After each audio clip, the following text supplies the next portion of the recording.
Hello everyone, welcome to the classroom and thank you for joining us as always.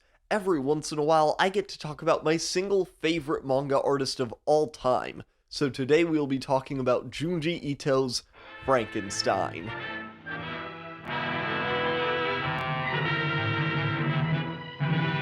Few manga artists can claim as much singular fame as the Junji Ito. Among them are Eiichiro Oda of One Piece and the recently passed mangaka of the legendary Dragon Ball, Akira Toriyama.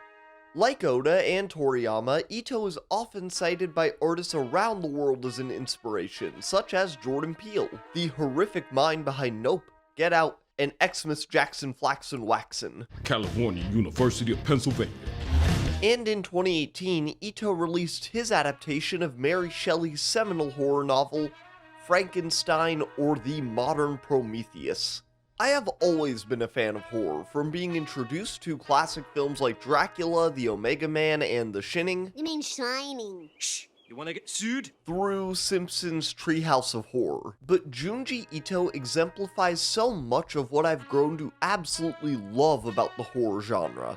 An artist who captures gothic tragedy like the founding novelists, horrific cosmic forces like Stephen King, and the overwhelming humor of the genre as captured by George Romero. Looks like a couple of emeralds.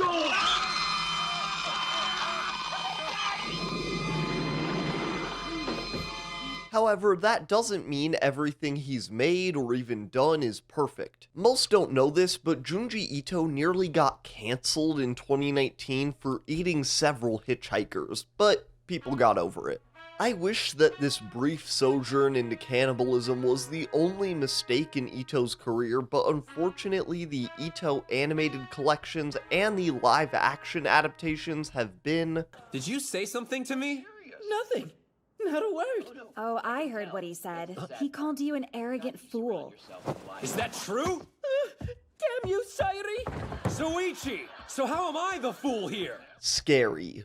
Although the upcoming Uzumaki adaptation in black and white coming to Crunchyroll looks pretty good. But while I do not like these adaptations, I don't exactly fault him for them. I would also let the horror works I've written be adapted, especially for money. So there's really only one thing I can fault Junji Ito for. Junji Ito, like my problematic baby girl Stephen King, doesn't write the best dialogue in the world. It's one of the main reasons why I will always recommend reading his works as opposed to anything else. But when these hilarious and occasionally clunky lines are sitting on top of some of the most incredible horror artwork I've seen in my life, I simply don't give a fuck. Ito has the best penciling, line work, shading, and a ton of other artistic terms I half understand of any horror artist working today, combined with a vintage manga style crafted not only from the length of his career, but his inspirations like Kazuo Umez. So when you take the artistic chops of someone who I fully believe is possessed by some sort of horrific spirit, どうかお元気でお過ごしください。これからも皆さん猫ちゃんと仲良く and combine it with one of the most fundamental horror tales of all time, it is no wonder that Junji Ito and Mary Shelley's Frankenstein is fucking incredible. I'm sorry for the long intro, but if you're familiar with classic horror literature, you should just be grateful that I did not start this video with a long, homoerotic letter framing the story. Mary Shelley's Frankenstein has inspired countless stories, films, and even characters in the over 2 centuries since it was written in 1818. However, the 1931 film starring Boris Karloff popularized a much sweeter and softer version of the monster. At the time, societal others were becoming more and more of a point of contention in American politics. The monster, hunted down and considered a perverse savage when the only harm he caused was wanting to be accepted, and accidentally drowning a little girl, was meant to be a sympathetic character for the persecuted. I absolutely adore this film and Boris Karloff's portrayal of the monster, whose name is echoed in the secret identity of the second Clayface from the Batman comics, Basil Karlo. This film popularized the idea that Frankenstein isn't the monster, the doctor is the real monster. The great thing about the novel, however, is that they're both monsters. Frankenstein, or the modern Prometheus, follows the life story of the one and only Victor Frankenstein. He's got a great head on his shoulders and a better one on his desk. A Swiss student with a burning passion and a love of natural philosophy, the fascinating theory on the structure of our world, with shiny new ideas like animal electricity, the controversial theory that all animals, even man, may have an electrical current running through our body, but only quacks believe that. Frankenstein takes place in a new age of knowledge which is just beginning to bloom. A cautionary tale on the direction of men and science which Mary Shelley was overtly anxious about. The story begins with a letter from Robert Walton, the captain of an Arctic expedition, who, when stuck in an ice drift, recover an emaciated Frankenstein, and in the distance see a massive Frankenstein. I'm seeing double here. 2 Frankensteins. Here, in the dark bowels of the ship, we not only begin to hear Victor's tale, but see the beginning of the friendship between Victor and Walton. Which, as I mentioned before, they're a little in love with each other. That's okay. That's okay. Most of Frankenstein takes place in upper-class dormitories, vast estates, and remote cottages. Ito illustrates these and the rather plain-looking characters with great skill, of course, but you see his art come alive with even the slightest suggestion of horror. Vast Arctic horizons, dark alpine forests, torn-apart cemeteries, and decrepit mausoleums all have a powerful aura around them summoned by Ito's art. Where Ito's stories typically at best have fun, intriguing horror plots like Uzumaki or Tomi, the story and dialogue of Mary Shelley elevate Frankenstein to an apex that I don't know if any of his other works have ever reached. One of my favorite moments early in the story is when Victor first learns of the ideas of natural philosophy from lightning striking a tree at the Frankenstein estate. At this young age, he believes in the archaic, Amestrian idea of alchemy, but a visit from a natural philosopher and the demonstration from God himself leads Victor to lament. Apparently, I've been wasting my time. Goodbye, ancient desires.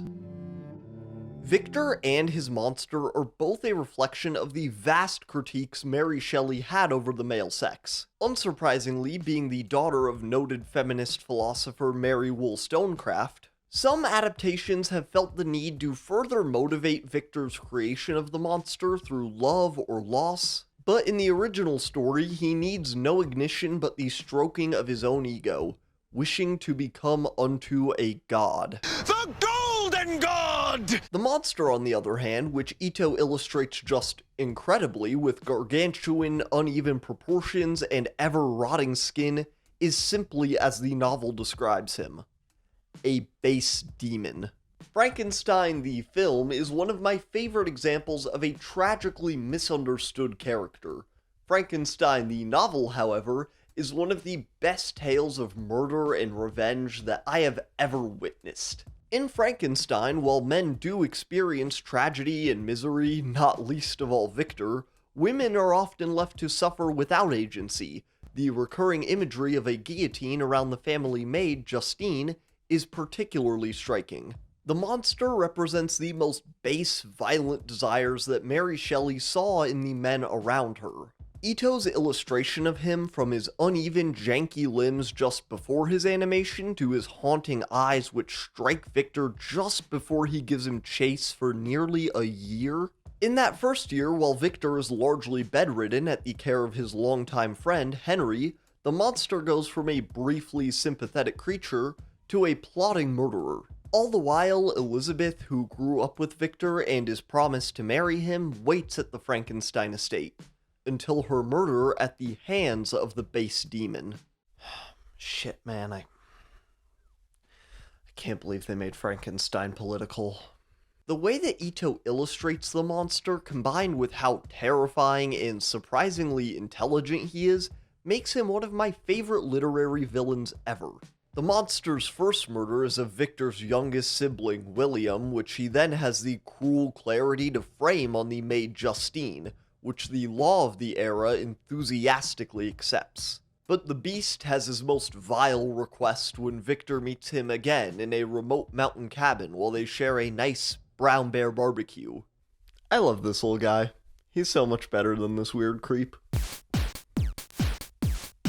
Look at this silly fella. Just love him. The monster calls upon his creator to make him another, a companion to ease his loneliness, and to, Max shooting his loads into it? Definitely his. He scores Victor to create the bride of Frankenstein's monster, and if he were to refuse, abandon me and I will work at your destruction. I will cause fear. I shall desolate your heart, and you'll curse the hour of your birth. The final act of Frankenstein forces Victor to reconcile with his greatest regret as it torments him. In what is likely a deliberate act of cruelty, the monster even delivers to Victor the freshly deli-sliced head of the late Frankenstein family maid Justine, intending her to be his bride. The way that Ito illustrates the monster with the reanimated Justine is one of the most incredible parts of the adaptation. While in early scenes at the Frankenstein estate and university have wonderfully engaging dialogue, you can feel Ito itching to draw something horrific. Between the monster's awful grimace to the lanky and odd proportions of the bride, which the best touch being her horrific screams, which seem to almost rip the muscle of her cheeks apart. The monster, in his anger over not getting his perfect bride, flees back to Switzerland to murder Victor's entire family. A dark reflection of how Mary Shelley viewed the entitlement her male peers felt towards women. Victor pursues the monster back to the Frankenstein estate and would continue to lose the chase until we meet him in the Arctic.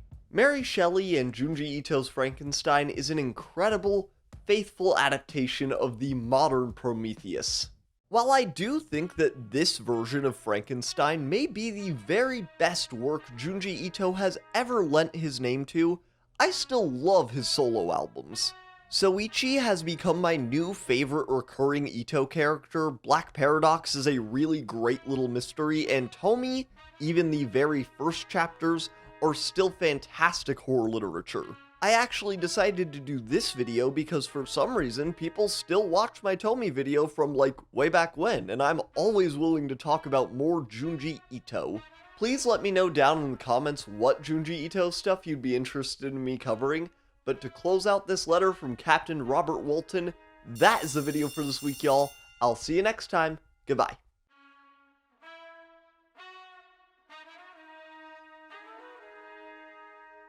Hey everyone, thank you so much for watching that video. If you made it to this point, a special double thank you. Thank you very much. Yeah, I really loved Junji Ito's Frankenstein. It wasn't gonna be something that like I made a video on, but I read it and just like, it was so good and like it's so different than like Junji Ito's other stuff just because like it's kind of like no longer human since like he's not writing like the dialogue or the story, but Frankenstein is a much more enjoyable read than No Longer Human. Not to speak on like which one's better than the other, I think they're very different, but I'm a lot more excited to read Frankenstein. What I have to show off this week for my collection is Full Metal Alchemist, the 20th anniversary book.